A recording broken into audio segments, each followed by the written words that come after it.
آج تو صرف یہی بتایا جاتا ہے کہ ہم پیاسے مر گئے.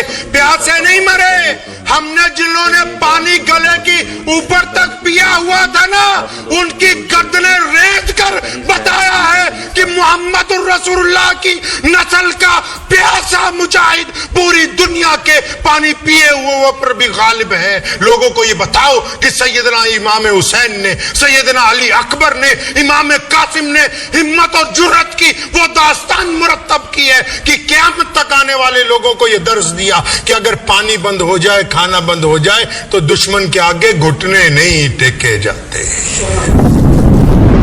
اللہ اکبر. لوگوں کو یہ نہیں پتا کہ سیدنا امام حسین رضی اللہ تعالیٰ عنہ کا جب اختلاف شروع ہوا اس کی بنیاد کیا تھی. جب سیدنا علی مرتضی رضی اللہ تعالیٰ عنہ خلیفہ بنے, اطمینان سے سن لیجئے بات, جب حضرت علی رضی اللہ تعالیٰ عنہ خلیفہ بنے تو سیدنا امیر معاویہ رضی اللہ تعالیٰ عنہ نے ان کو یہ بات کہی. کنہوں نے؟ امیر معاویہ نے. امیر معاویہ نے حضرت علی رضی اللہ تعالیٰ عنہ کو یہ فرمایا کہ یہ جن لوگوں نے مسلمانوں کے خلیفہ سیدنا عثمان رضی اللہ تعالیٰ عنہ کا قتل کیا ہے, ان کو سزا دی جائے, ان سے قصاص لیا جائے. جہاں سے یہ کہانی, یہ قصہ شروع ہوتا ہے, اس کی جو بنیاد ہے وہ سنیے. سیدنا علی رضی اللہ تعالیٰ عنہ جب خلیفہ بنے تو سیدنا امیر معاویہ, وہ کیونکہ رشتہ دار بھی ہیں, ہے عثمان رضی اللہ تعالیٰ عنہ کے قبیلے میں سے ہیں, انہوں نے ایک مطالبہ رکھا حکومت کے سامنے, خلافت کے سامنے, کہ آپ ایسا کریں کہ جن لوگوں نے وقت کے خلیفہ کا قتل کیا ہے, ان کو شہید کیا حضرت عثمان رضی اللہ تعالیٰ عنہ کو, ان کو قصاص دلوائیں, ہمیں ان کا قتل یہاں کیا جائے, ان کو سزا ملنی چاہیے. اب جس گروہ نے سیدنا عثمان رضی اللہ تعالیٰ عنہ کو شہید کیا تھا وہ اتنا حاوی ہو چکا تھا کہ علی رضی اللہ تعالیٰ عنہ کی رائے تھی کہ ابھی یہ وقت نہیں آیا. اب اگر میں مدینے کی آبادی میں ان لوگوں کا قصاص لینے لگوں گا تو پورے مدینے میں افراتفری پھیل جائے گی. اس اختلاف کی وجہ سے سیدنا امیر معاویہ رضی اللہ تعالیٰ عنہ جو ہیں وہ علی رضی اللہ تعالیٰ عنہ سے انہوں نے بیعت نہیں کی. یہ اختلاف تھا, یہ بنیاد ہے. جہاں سے کربلا کا اختلاف شروع ہوا یہ اس کی بنیاد ہے. صرف نعرہ لگانے سے کچھ نہیں ہوگا, اس تاریخ کو سمجھنا ہوگا کہ بنیاد آخر وجہ کیا تھی. اب جب یہ اختلاف آگے بڑھا, صحابہ اکرام رضی اللہ تعالیٰ عنہ میں جو اختلاف تھا, جب حضور اکرم صلی اللہ علیہ وسلم کی جو اہلیہ ہیں امی عائشہ رضی اللہ تعالیٰ عنہ, امی عائشہ رضی اللہ تعالیٰ عنہ نے سیدنا امیر معاویہ رضی اللہ تعالیٰ عنہ کا ساتھ دیا کہ ہاں ان کا جو مطالبہ ہے بالکل درست ہے. اور جو لوگ نعوذ باللہ سیدنا علی رضی اللہ تعالیٰ عنہ اور امیر معاویہ رضی اللہ تعالیٰ عنہ کا اختلاف بیان کر کے بری بری باتیں کہتے ہیں, ان کو یہ نہیں پتا کہ جس میدان میں علی مرتضی اور سیدنا امیر معاویہ کی افواج آپس میں ٹکرائیں, اس نظریاتی اختلاف کی وجہ سے جنگ ختم ہونے کے بعد دونوں ایک ساتھ جماعت سے نماز پڑھتے تھے. ان کا اختلاف آپس میں نظریاتی تھا, اسلام کے لیے, اللہ کی ذات کے لیے, محمد رسول اللہ کے لیے کوئی اختلاف نہیں تھا. اب جب حضرت علی رضی اللہ تعالیٰ عنہ کے ساتھ یہ معاملہ ہوا تو جب علی رضی اللہ تعالیٰ عنہ کی خلافت چلتی رہی تو سیدنا امیر معاویہ سرکار سے, خلافت سے یہ مطالبہ کرتے رہے کہ عثمان رضی اللہ تعالیٰ عنہ کے قاتلوں کو قصاص دیا جائے. خیر وہ مطالبہ جب پورا نہیں ہوا, علی رضی اللہ تعالیٰ عنہ خلافت مکمل کرنے کے بعد جب شہادت کے درجے کو پہنچے تو مسلمانوں کا ایک شہزادہ, جس کے بارے میں نبی علیہ الصلوۃ والسلام نے فرمایا تھا کہ ایک وقت آئے گا کہ میرا یہ شہزادہ مسلمانوں کے دو گروہوں میں صلح کرا دے گا, تو حضور اکرم صلی اللہ علیہ وسلم کی آل میں سے وہ شہزادے کون ہیں؟ امیر المومنین سیدنا حسن رضی اللہ تعالیٰ عنہ. کون ہے بھائی؟ سیدنا حسن رضی اللہ تعالیٰ عنہ. سیدنا حسن رضی اللہ تعالیٰ عنہ کو علی مرتضی کی شہادت کے بعد خلیفہ بنایا گیا مسلمانوں کا. حضرت حسن رضی اللہ تعالیٰ عنہ کون؟ جو حضرت حسین کے بڑے بھائی ہیں. ان کو مسلمانوں کا خلیفہ بنایا گیا ان کے والد کی شہادت کے بعد۔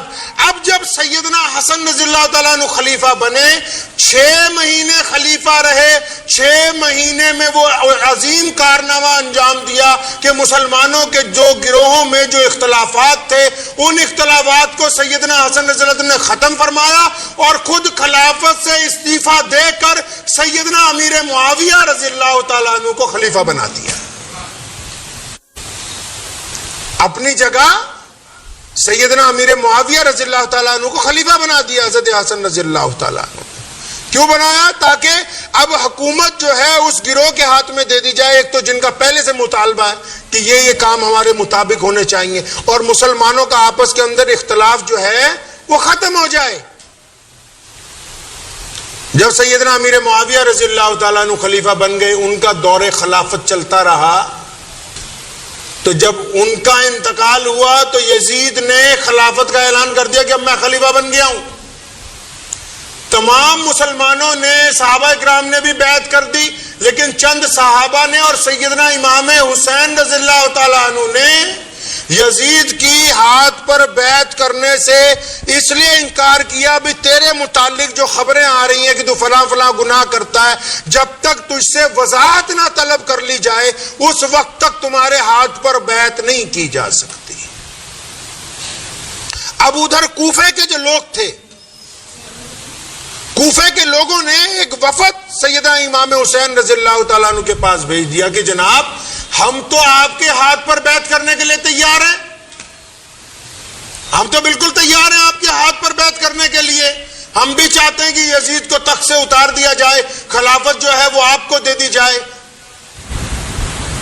مسلم بن عقیل کو بھیجا جب کوفہ، تو کوفے کا جو گورنر تھا وہ حضور اکرم صلی اللہ علیہ وسلم کا بڑا عاشق تھا۔ مسلم بن عقیل نے جب بیعت شروع کی 40,000 لوگ بیعت ہو گئے۔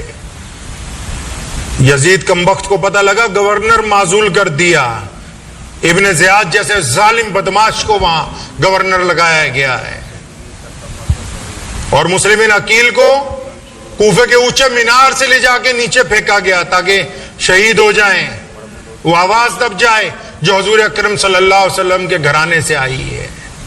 وہ جھگڑا کس بات کا ہے بھائی؟ جھگڑا صرف اس بات کا ہے کہ بغیر دستور کے، بغیر شریعت اسلامیہ کے، بغیر حق اور انصاف کے ہم کسی ظالم کو تخت پر بیٹھنے کی اجازت نہیں دیں گے۔ جھگڑا اس بات کا ہے، کوئی جائیداد کا جھگڑا نہیں ہے، خود خلیفہ نہیں بننا چاہتے، پیسے دولت کی لڑائی نہیں ہے۔ آج جو لوگ سیدنا امام حسین رضی اللہ تعالیٰ عنہ کا قصہ بیان کرتے ہیں، وہ مسلمانوں کو اس طرح بیان کرتے ہیں رو رو کے، وہ یہ ثابت کرنا چاہتے ہیں کہ سیدنا امام حسین نے تو بڑی مظلومیت میں اپنی شہادت دی، بہت برا حال تھا کربلا کے میدان میں۔ یہ کیوں نہیں بتاتے کہ وہ 60 سال سے زائد عمر کے امام حسین جب اپنے رسول کریم صلی اللہ علیہ وسلم کا صافہ اپنے سر پہ باندھ کے وہ گھوڑے پہ بیٹھ کے جب نکلتا ہے، ابن زیاد کی فوجوں کو مارتا ہے، تو ایک بدبخت آگے نہیں آتا، امام حسین ایک دفعہ جاتے ہیں، سینکڑوں بدبختوں کو جہنم رسید کرتے، اور واپس آ کے سیدہ زینب کو کہتے کہ بہنہ دیکھ تو صحیح ان بزدلوں کو، ان میں سے کسی میں دم نہیں ہے کہ وہ ابن علی کے سامنے آ سکے۔ میدان کربلا کے ہمت اور جرات کے ان واقعات کو جو امت کو یہ درس دیتے کہ آؤ کیسے بھی حالات کیوں نہ ہو، ہم بدترین حالات میں بھی دشمن کا مقابلہ کرنا جانتے، تم ان حالات کو مظلومیت میں ڈھال کے صرف 500 کے نوٹ اپنے سر پہ نچھاور کرنے کے لیے یہ ثابت کرنا چاہتے ہو کہ ہم مظلوم تھے، مظلوم نہیں تھے۔ آؤ ذرا میدان کربلا میں جا کے دشمن کو پوچھو کہ آج بھی کربلا کے میدان میں ابن حسین رضی اللہ تعالیٰ عنہ کے بچوں کے ہاتھوں جو لوگ مارے گئے، ان کی قبروں پر بدترین عذاب آج بھی جاری ہے۔ حضرت حسین رضی اللہ تعالیٰ عنہ جب روانہ ہے کوفے کی طرف، تو رستے میں میدان کربلا جب آ گیا تو حر بن زیاد اپنے لشکر کے ساتھ راستہ روکتا ہے، ادب کے ساتھ کہتا ہے کہ رسول کریم صلی اللہ علیہ وسلم کے نواسے آپ واپس چلے جائیں، خلیفہ آپ سے ناراض ہے، یا بیعت کر لیں یا جنگ کے لیے تیار رہیں۔ یہ بدترین داستان سنائی ہے ان لوگوں کو جو کہتے ہیں کفر اور اسلام کے درمیان جنگ تھی۔ حر بن زیاد اور اس کے لشکر نے 3 نمازیں سیدنا امام حسین رضی اللہ تعالیٰ عنہ کی امامت میں میدان کربلا میں ادا کی ہیں، 3 نمازیں۔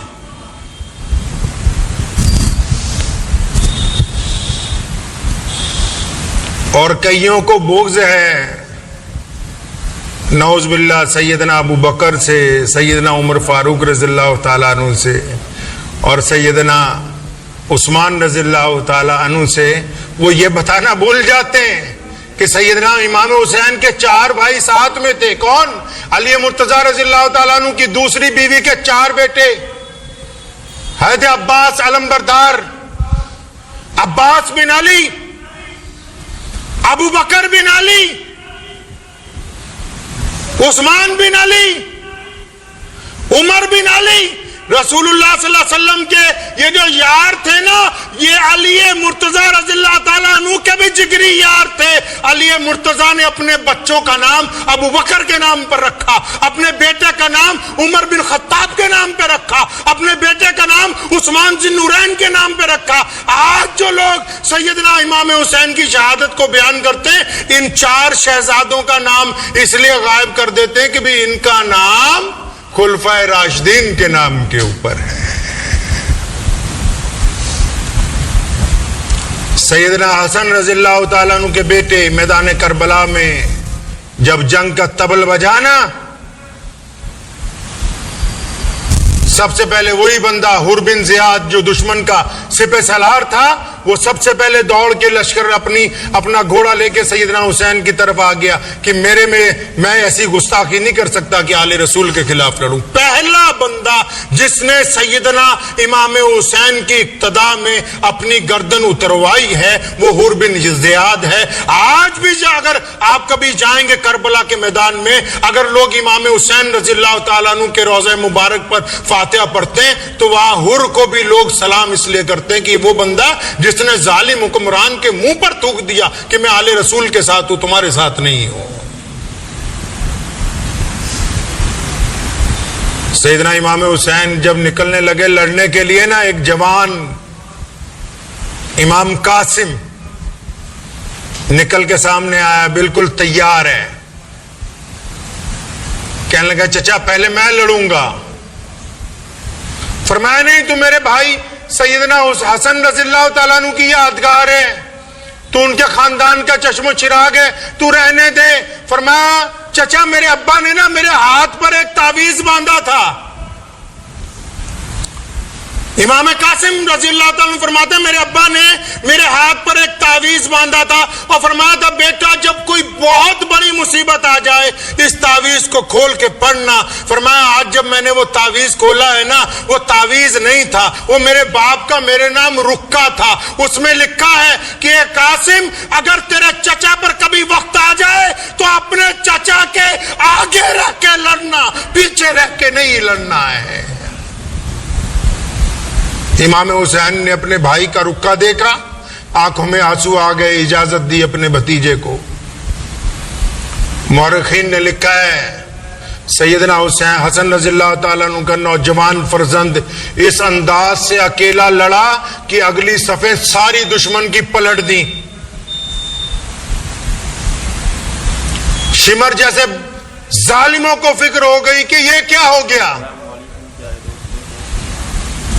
کسی نے کہا کہ یہ مولا علی کے گھر والے ہیں اور یہ 72 ضرور ہیں، یہ ایک ایک آدمی 1,000 کے برابر ہے۔ دشمن کی تعداد کتنی ہے جی؟ 22,000۔ اور امام حسین رضی اللہ تعالیٰ عنہ کے ساتھی کتنے ہیں؟ 72 ساتھی ہیں، اور کچھ بدبخت کہتے ہیں کہ صحابہ رضی اللہ تعالیٰ اجمعین کی اولادیں ساتھ نہیں تھیں۔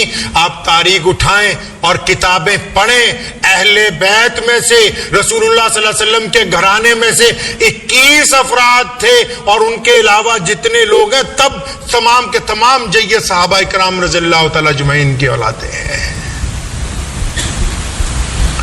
امام قاسم نے جب 2 حملے کیے نا، گاجر مولی کی طرح دشمن کاٹے، تو واپس آئے، اپنے چچا کو کہنے لگے چچا اگر 2 گھونٹ پانی کے مل جاتے نا میں پورا لشکر ہی اکھاڑ کے پھینک دیتا۔ اتنی شدت کی پیاس لگی ہوئی تھی۔ کچھ باتیں اپنے چچا سے کر کے پھر جب دوبارہ حملہ کرتے ہیں نا، دشمن پیچھے کو ہٹ رہا ہے، یہ آگے بڑھ رہے ہیں۔ ابن زیاد جیسے بدبختوں نے جرنیلوں کو کہا کہ لگا یہ اگر اکیلے لڑو گے یہ سب کو مار دے گا، ایک ساتھ اس پر حملہ کرو۔ کئی لوگ امام قاسم پہ حملہ کرتے ہیں، ایک تیر گردن میں آ کے لگتا ہے تو اپنے گھوڑے سے گرتے ہیں۔ سیدہ زینب اپنے خیمے سے دیکھتی ہیں اور امام حسین کو فرماتی کہ وہ دیکھ ہمارے بھتیجے نے جام شہادت نوش کر لیا، اس کو اٹھا کے لاؤ۔ امام حسین رضی اللہ تعالیٰ عنہ پہلے اپنے بھتیجے کو چھاتی سے لگا کے اپنے خیمے تک لاتے ہیں۔ آج تو کسی کے گھر میں ایک جنازہ ہو جائے نا تو اس کو 15 دن صورت نہیں آتی، اور یہاں تو جنازوں کی لائن لگی ہوئی ہے۔ اور پھر علی اکبر سیدنا حسین رضی اللہ تعالیٰ عنہ کے بڑے صاحبزادے۔ علی اکبر کون ہے پتہ ہے؟ آج تو صرف بس ڈھول تماشے رہ گئے۔ رسول اللہ صلی اللہ علیہ وسلم کے وفات کے بعد، ابو بکر کے بعد، عمر کے بعد جو لوگ مسلمان ہوتے تھے، جو پوری دنیا سے لوگ بیت اللہ کا حج کرنے جاتے تھے، لوگ مدینہ جاتے تھے، جو رسول اللہ کے روضے پر جا کے درود پڑھتے تھے، جو رسول اللہ کو دیکھ نہیں پاتے تھے نا، وہ مدینہ کے صحابہ کو پوچھتے تھے کہ ہمیں بتاؤ رسول کریم کیسے تھے، ہمیں بتاؤ رسول کریم کا چہرہ کیسا تھا، قد کاٹ کیسا تھا، رسول اللہ چلتے کیسے تھے، بولتے کیسے تھے۔ تو مسلمانوں ان کو ایک ہی جواب دیا جاتا تھا کہ جاؤ امام حسین کے بڑے بیٹے شبیہ رسول سیدنا علی اکبر رضی اللہ تعالیٰ عنہ کو دیکھ لو، ان کی شکل حضور اکرم صلی اللہ علیہ وسلم سے ملتی ہے۔